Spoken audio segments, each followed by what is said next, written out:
Le 27 avril 1960, le Togo français accède à l'indépendance. Sylvanus Olympio, chef du gouvernement autonome depuis les élections supervisées par l'ONU 2 ans auparavant, devient le président de la nouvelle République.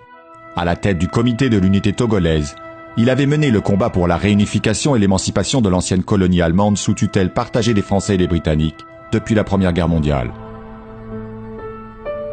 L'Allemagne avait colonisé cette région de l'Afrique de l'Ouest dans la seconde moitié du XIXe siècle, en négociant des protectorats avec les chefs de la côte. Lors de la conférence de Berlin qui consacre le partage de l'Afrique en 1885, elle fait reconnaître sa colonie sous le nom de Togoland et entreprend de l'exploiter. Mais 20 ans plus tard, avec quelques centaines de colons, la présence allemande dans le pays reste toujours faible. Lorsqu'éclate la Première Guerre mondiale, le Togoland est rapidement envahi par les Britanniques depuis la Côte d'Or à l'ouest et par les Français depuis le Dahomey à l'est. Les Allemands capitulent dès août 1914 et sont expulsés. La colonie est occupée conjointement par la France et la Grande-Bretagne. Après la guerre, la Société des Nations attribue un mandat sur la partie ouest aux Britanniques et sur la partie est avec la capitale Lomé aux Français. Bien que les deux parties du Togoland devaient être administrées dans la perspective d'une réunification, les Français et les Britanniques incorporent les mandats dans leurs sphères coloniales respectives. La France intègre le Togo dans l'Afrique occidentale française, tandis que les Britanniques font de leur partie une province de la Côte d'Or. Après la Deuxième Guerre mondiale, les Nations Unies réaffirment la tutelle internationale sur le Togo face aux puissances coloniales.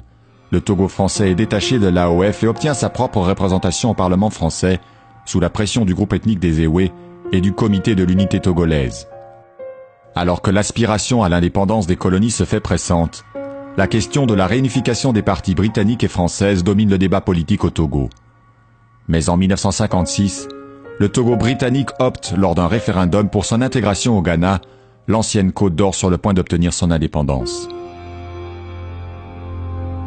Pendant ce temps, au Togo français élevé au rang de république autonome en dépit des objections de l'ONU, l'administration coloniale s'efforce encore de promouvoir les candidats en faveur d'une politique d'intégration dans l'Union française. Mais la victoire du comité de l'unité togolaise aux élections de février 1958 condamne définitivement le maintien de la France. Sylvanus Olympio est chargé de former un gouvernement et 6 mois plus tard, la levée de la tutelle par les Nations Unies ouvre la voie à une indépendance complète du pays. La présidence de Sylvanus Olympio sera de courte durée. En janvier 1963, moins de 3 ans après l'indépendance, alors que le chef de l'État refuse l'intégration dans l'armée des anciens militaires engagés volontaires des campagnes d'Algérie et du Vietnam et s'apprête à abandonner le franc CFA, il est assassiné lors d'un coup d'État mené par Étienne Eyadema et les demi-soldes. L'ancien Premier ministre Nicolas Grunitzky, favorable au rapprochement avec la France, lui succède, mais 4 ans plus tard, il est à son tour déposé par Eyadema, qui s'installe au pouvoir et impose sa dictature pour 4 décennies.